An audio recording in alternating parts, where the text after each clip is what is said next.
तू मुझे नीचे कुतिया बोल के आया ना? अरे नहीं। तूने मेरे को कुतिया बोला ना?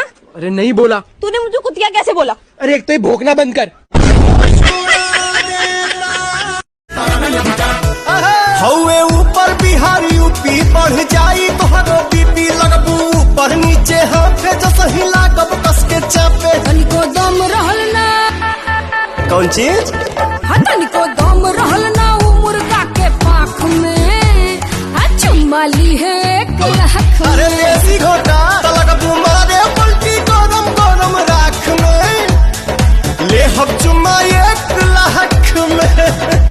रोज सपना में आवा तारू रात से, रोज सपना में आवा तारू रात से। छुअल चाहिता चाहिता चाहिता छुअल चाहिता निकल जालू पाद के।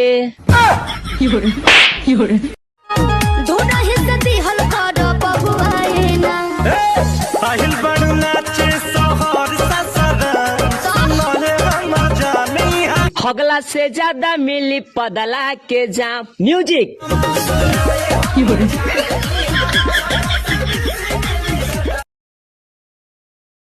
ला ला ला ला ला ला ला ला ला ला ला ला ला ला ला। मौका मिलेगा तो हम बता देंगे।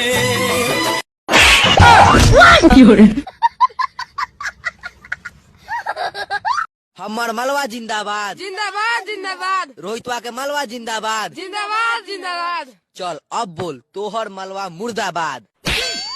एकदम चुप। एकरा आगे एक शब्द ओकरा बारे में बोलले ना तही वो तलावा तोहरे गड़िया में धंस दे साले। जैसे कोरोना वायरस थमेगा ना हम सीधा चाइना जाएंगे। काहे के लिए? उन लोगों को ही बताने कि भैया कीड़ा पिल्लू अमगादर चमगादर नहीं खाओ, भात दाल सब्जी खाओ। जितनु धूप लगे आवे तमें छाव बन जावा। तेरी खुशियों के खातिर मैं सारे जग से लड़ जावा। क्या दर्द है तेरी आवाज में छोरे।